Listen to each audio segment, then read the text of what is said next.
Hello friends, पिछले video में हमने गणित की बड़ी संख्याओं को कैसे लिखा जाए या कैसे पढ़ा जाए इसके बारे में अध्ययन किया था। इस समय हम गणित के वीडियो बना रहे हैं और ये वीडियो बनाने का एक कारण बहुत बड़ा ये भी है कि इस समय सारे विद्यालय बंद हो चुके हैं। कोरोना की वजह से घरों में बच्चे अन्य विषयों का अध्ययन तो किसी तरह से कर भी लेते हैं, लेकिन गणित का अध्ययन कर पाना बहुत मुश्किल काम है। जब तक उनको एक सही ट्यूटर या कोई सही अध्यापक नहीं मिलेगा तब तक वो गणित का कार्य करने में असमर्थ रहेंगे।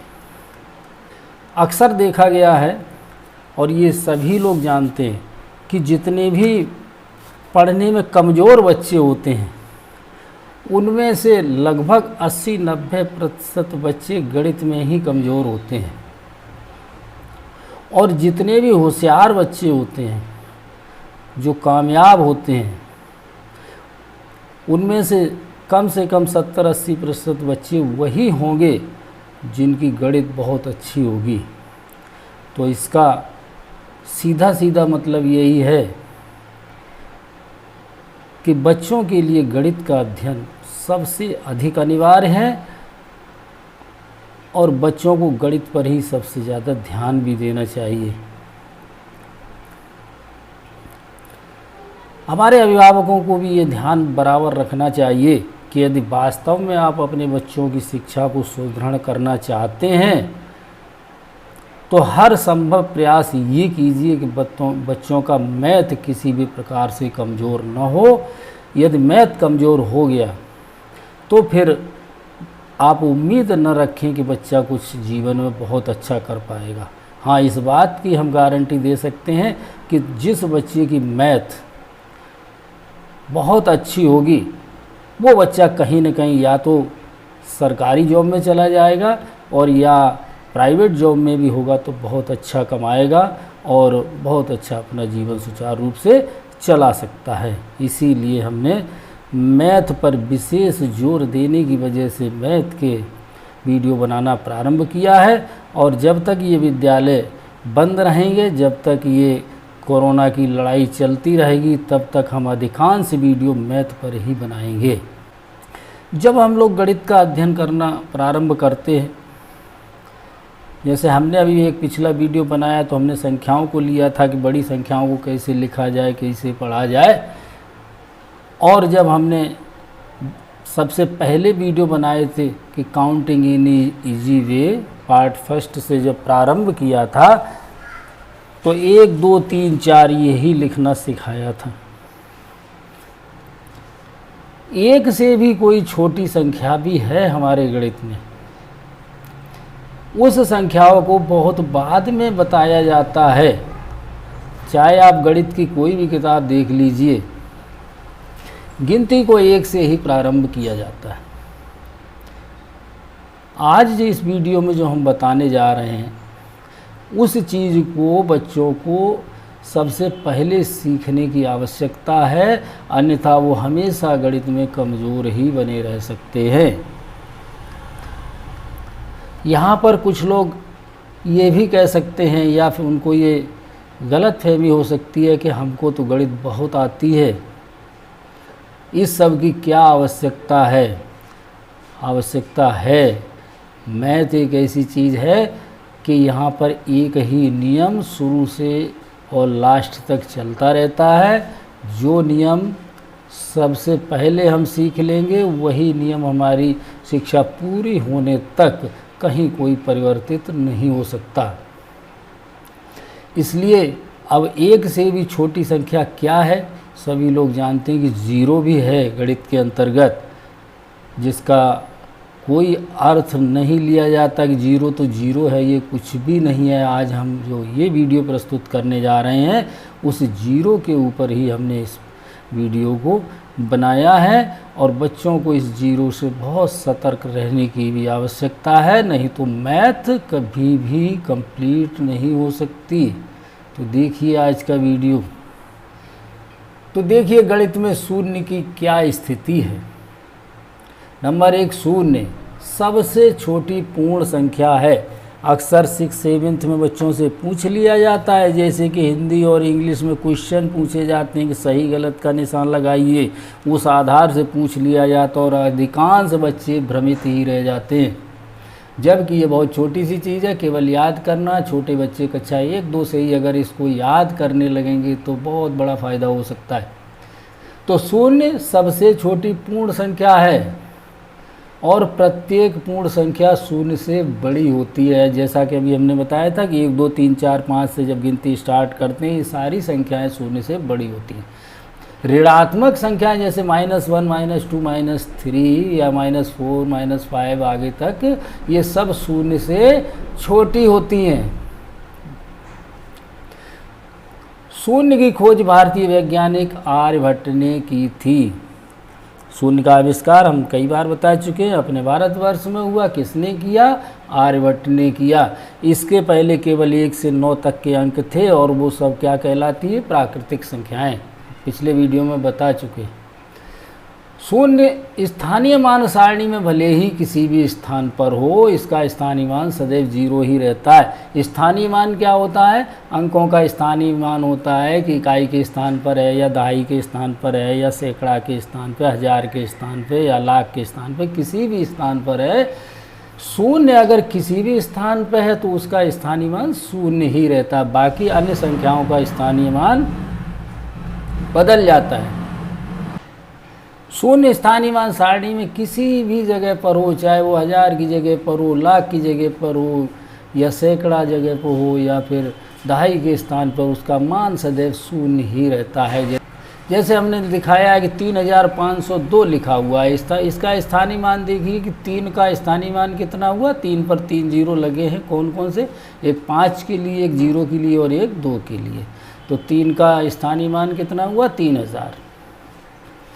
5 पर 2 जीरो आ गए तो 5 का स्थानीय मान 500 हो गया और 0 का 0 ही होता है। 2 का 2 इकाई के स्थान पे, इसके आगे और कोई संख्या नहीं, इसका स्थानीय मान 2। इसके नीचे दूसरी संख्या है 50,468, तो स्थानीय मान इसका देखिए, पहले 5 का अंक है, उसका स्थानीय मान कितना हुआ? 50,000। इसके बाद 0 का फिर स्थानीय मान 0 ही हो गया और 4 का 400, 6 का 60 और 8 का 8। उसके नीचे है 52,023, यहाँ इसका स्थानीय मान 5 का वही 50,000, 2 का 2000 और 0 का 0। 3 का स्थानीय मान 3 और 2 का स्थानीय मान 20। पूर्ण संख्या शून्य की पूर्ववर्ती संख्या नहीं होती, यानी कि जितनी भी हमारी पूर्ण संख्याएं उनकी सबकी पूर्ववर्ती संख्या भी होती है, उत्तरवर्ती संख्या भी होती है। पूर्ववर्ती का मतलब एक कम और उत्तरवर्ती का मतलब एक अधिक। तो यदि हम 1 की पूर्ववर्ती देखेंगे तो 0 हो जाएगी और 1 की उत्तरवर्ती देखेंगे तो 2 हो जाएगी। तो इसी तरह से 0 की पूर्ववर्ती संख्या नहीं होती, यानी 0 के और पहले कोई संख्या नहीं है। 0 को योगात्मक तत्समक कहते हैं, अर्थात किसी संख्या और 0 का योग स्वयं वो संख्या होगी। इसका मतलब जिस संख्या में 0 जोड़ेंगे तो वही संख्या ही उसका आंसर होगी। जैसे 7 में 0 जोड़ा तो 7 ही रहा, 0 से कोई मतलब नहीं। 19 में 0 जोड़ा तो 19 रहा, -13 में 0 जोड़ा तो -13 ही रहा। यानी कि ये योगात्मक तत्समक है, यानी कि योग करने पर संख्या में कोई अंतर नहीं आता। 0 + 8 जोड़ा तो 8 हो गया। अब यहाँ 0 चाहे पहले जोड़ा जाए या बाद में जोड़ा जाए, कोई परिवर्तन नहीं। इसी के नीचे योगात्मक प्रतिलोम का तत्समक 0 होता है। ये बहुत इम्पोर्टेंट चीज़ है, ये 6-7 में बच्चों को कोर्स में सिखाया भी जाता है। ये शब्द भूल जाते हैं बच्चे, योगात्मक प्रतिलोम। प्रतिलोम का मतलब उल्टा होता है, यानी किसी संख्या में उसकी उल्टी संख्या जोड़ी जाए। और उल्टा क्या होता है? प्लस का उल्टा माइनस होता है, गुणा का उल्टा भाग होता है। यहाँ पर हमारे पास दो तरह की संख्याएं गणित में आती हैं, प्लस और माइनस। प्लस की संख्या में हम संख्या के पहले कोई निशान नहीं लगाते, लेकिन माइनस की संख्या में हम माइनस का निशान उस संख्या से पहले अवश्य लगाते हैं। तो यहाँ पर नंबर 1 लिखा हुआ 6 + -6 = 0, यानी कि योगात्मक प्रतिलोम 6 के प्रतिलोम से 6 को जब ऐड किया गया यानी जोड़ा गया तो क्या निकला, आंसर में 0 निकला। तो योगात्मक प्रतिलोम का तत्समक 0 हुआ।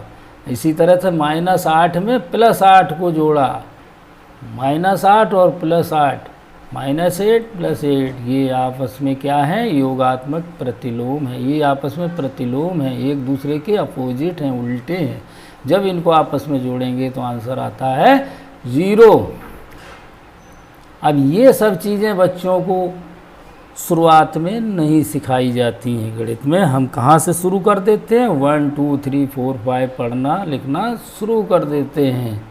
और तभी बच्चे जब जोड़ घटाने सीखते हैं तो जब ये 0 आता है तो वहीं पर अटक जाते हैं कि अब क्या होगा।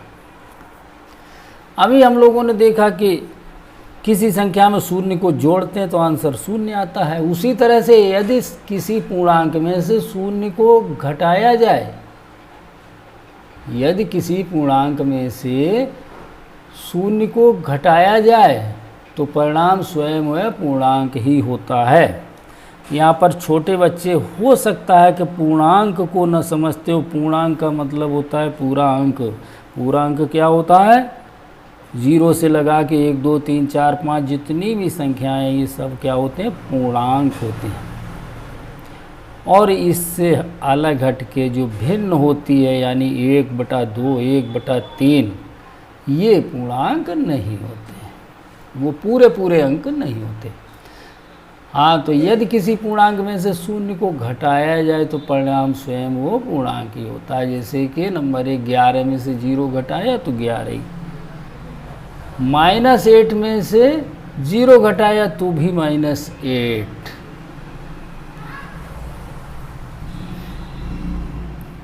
अगला, जब कोई पूर्णांक स्वयं में से ही घटाया जाए तो परिणाम 0 होता है। कोई पूर्णांक, कोई भी संख्या स्वयं में से घटाई जाए, यानी कि 4 में से 4 को ही घटाया गया तो 0, 8 में से 8 को ही घटाया गया है तो 0, और 100 में से 100 को घटाया तो 0। ये सारी प्रॉपर्टीज 0 की हैं। इनको बच्चों को अवश्य ध्यान में रखना पड़ेगा। अभी हम लोगों ने 0 के बारे में जोड़ना और घटाना, यानी 0 को जोड़ा जाए या 0 को घटाया जाए या संख्या से संख्या घटाई जाए तो परिणाम क्या क्या मिलता है, इसको देखा। अब देखिए 0 का गुणात्मक गुण, यानी 0 से किसी संख्या को गुणा कराया जाए तब क्या होता है। किसी पूर्ण संख्या तथा 0 का गुणनफल सदैव 0 होता है। ये बात बच्चे बहुत दिनों तक नहीं समझ पाते, बराबर गलती करते हैं। इसलिए इसको बहुत ही मजबूती से याद कराने की आवश्यकता है। यहाँ पर जो बच्चे बड़े हो जाते हैं, 6 7 8 तक में पहुँच जाते हैं, वो भी ये गलतियाँ करते हैं। तो हमारे कहने का अर्थ यही है कि वीडियो हम बना रहे हैं, बहुत छोटी चीज़ लेके बना रहे हैं, 0, मात्र 0। लेकिन हमारा तो कहना यही है कि कोई ओवर कॉन्फिडेंस में न रहे कि हम तो हाई स्कूल में पढ़ते हैं, हम तो इंटर में पढ़ते हैं, या हमने सारा गणित पढ़ लिया है। कोई बात नहीं, यदि जिन लोगों को आता है वो अच्छे बच्चे हैं, लेकिन जिनको नहीं आता है, वीडियो उन्हीं के लिए बनाया जा रहा है कि जो बच्चे कुछ अधकचरे हैं, यानी कि मैथ में उनकी कुछ गड़बड़ी है, तो वो अपना सुधार कर लें। तो यहाँ क्या ये दो चीज़ें बहुत ही इम्पोर्टेंट हैं कि किसी पूर्ण संख्या तथा 0 का गुणनफल सदैव 0 होता है, चाहे जितनी बड़ी संख्या हो। यदि 0 से गुणा करा देंगे तो आंसर 0 आएगा, यानी 8 × 0 भी बराबर 0, 5 × 0 बराबर 0। और इसी तरह से यदि हम 50,000 गुणा 0 करेंगे तो भी 0 मिलेगा, 1,00,000 गुणा 0 करेंगे तो भी हमको 0 ही मिलेगा। इस तरह से बच्चों को समझाने की आवश्यकता है कि 0 को गुणा चाहे जितनी बड़ी संख्या से करेंगे रिजल्ट हमारा 0 ही आएगा। अब इससे भी ज़्यादा इम्पोर्टेंट चीज़ ये हमने खुद 6th-7th के मैथ में बच्चों को गलतियां करते हुए देखा है कि जब हम एक से अधिक पूर्णांकों का गुणा करते हैं, आगे 2-2, 3-3 संख्याओं का गुणा एक साथ बच्चे करते हैं, गणित में दिया रहता है। तो जब हम एक से अधिक पूर्णांकों का गुणा करते हैं और उनमें से यदि एक पूर्णांक 0 होता है तो गुणनफल हमेशा शून्य होता है। नीचे हमने उदाहरण भी दिया, देखिए 26 गुणा 7 गुणा 63 गुणा 0 गुणा 25 गुणा 13, यहाँ पर 1 2 3 4 5 6 संख्याओं का गुणा एक साथ किया गया है।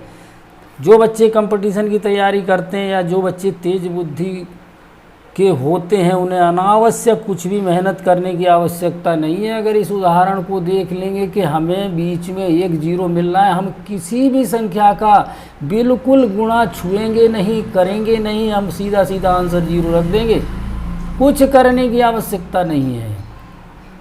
और वैसे अगर प्रयोग करना चाहें तो प्रयोग करके देख लीजिए। आप पहले 0 से ही स्टार्ट करिए गुणा करना, 0 का 63 से करिए। ऊपर लिखा हुआ है कि किसी पूर्ण संख्या तथा शून्य का गुणनफल सदैव शून्य होता है। जब हम 0 और 63 का गुणा करेंगे तो हमें 0 मिलेगा, तो हमारी 63 अंक खत्म हो जाएगी। फिर हम 0 का 7 से गुणा करेंगे तो फिर हमारा 7 खत्म हो जाएगा।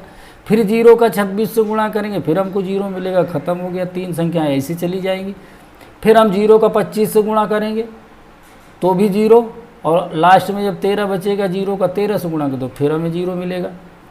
तो इस तरह से बच्चे प्रयोग करके सीख भी सकते हैं, लेकिन हमेशा इस बात को याद रखना पड़ेगा।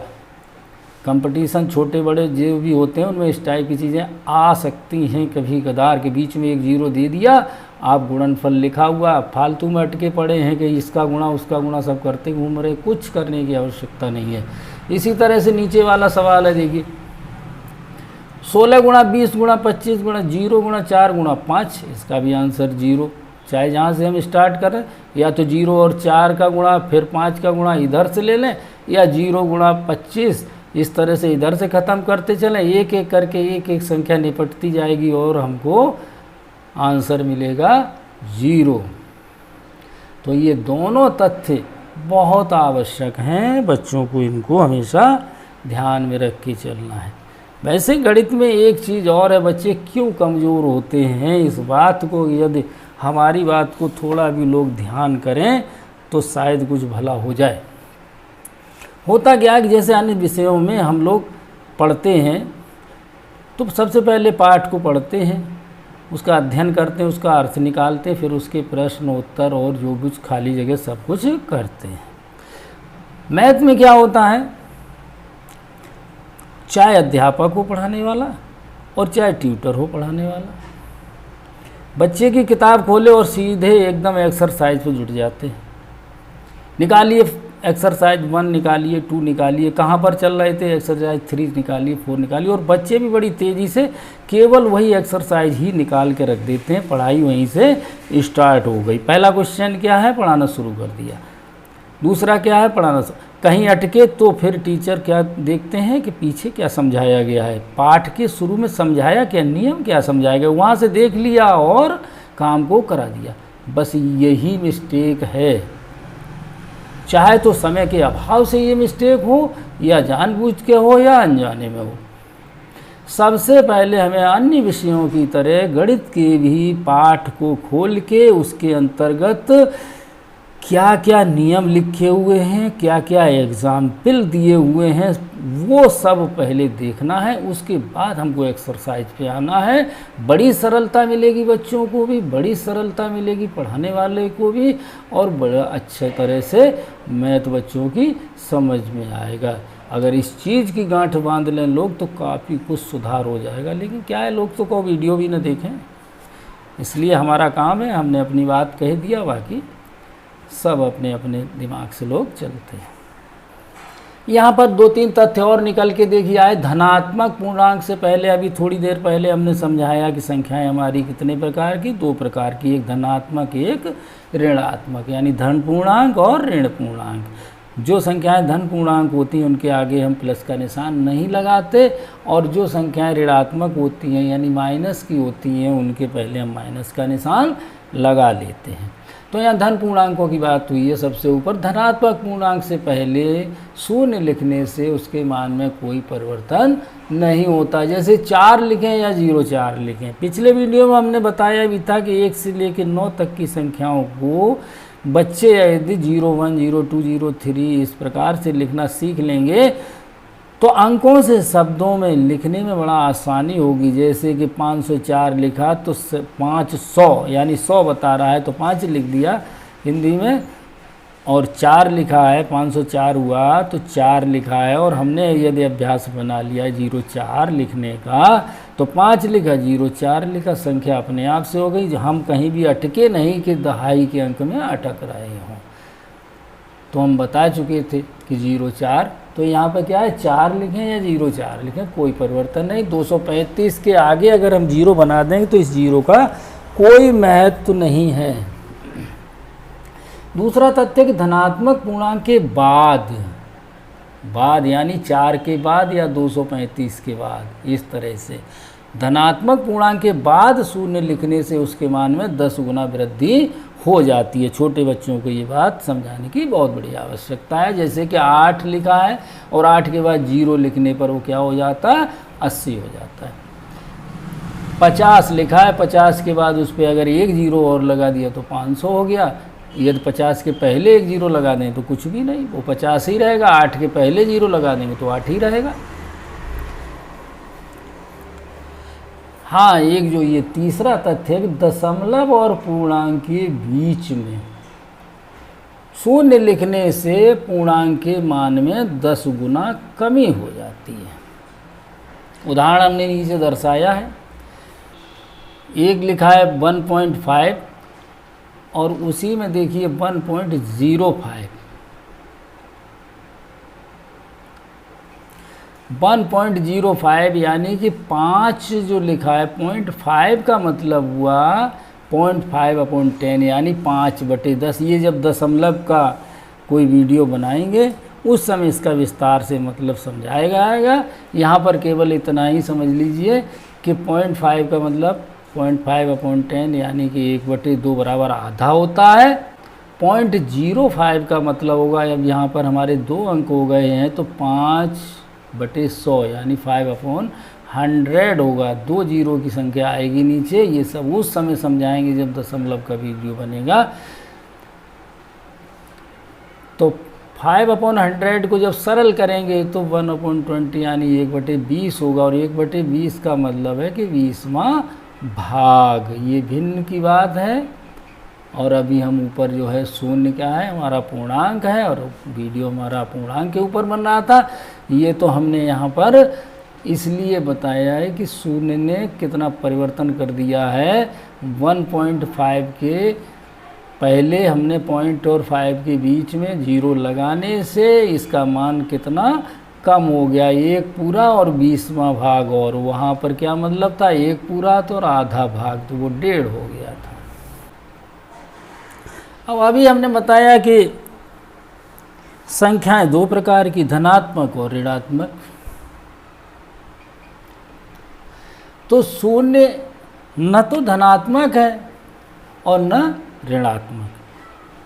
शून्य के आगे माइनस लगा देने से कोई फर्क नहीं, शून्य के आगे प्लस लगा देने से कोई फर्क नहीं है। यह केवल एक पूर्णांक है।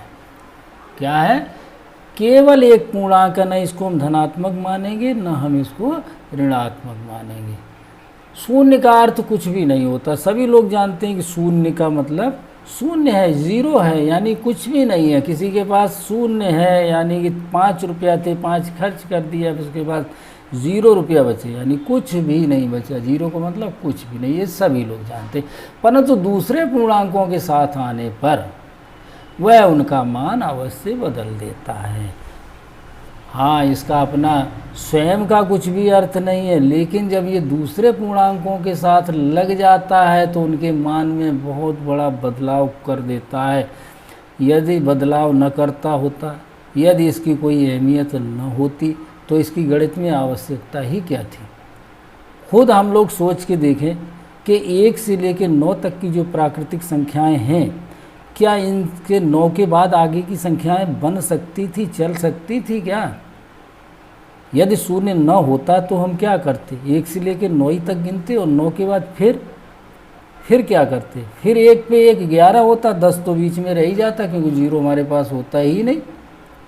तो इसलिए शून्य का बहुत बड़ा महत्व है। अपना इसका भले ही कोई अर्थ ना हो, लेकिन दूसरों की ये मदद करता है संख्याओं को बनाने में, बिगाड़ने में, उनके अर्थ निकालने में इसका बहुत बड़ा योगदान रहता है। तो आज का वीडियो यहीं पर पूरा होता है। अगला वीडियो बहुत शीघ्र ही गणित पर ही फिर बनाने जा रहे हैं। आप लोग तब तक इस वीडियो का आनंद लीजिए, इस वीडियो से सीखिए। तो आज का वीडियो यहीं पर अब समाप्त करते हैं। सभी को बहुत बहुत धन्यवाद। सभी अपना अपना ख्याल रखें। इस कोरोना काल में अपने स्वास्थ्य का विशेष ध्यान रखने की आवश्यकता है।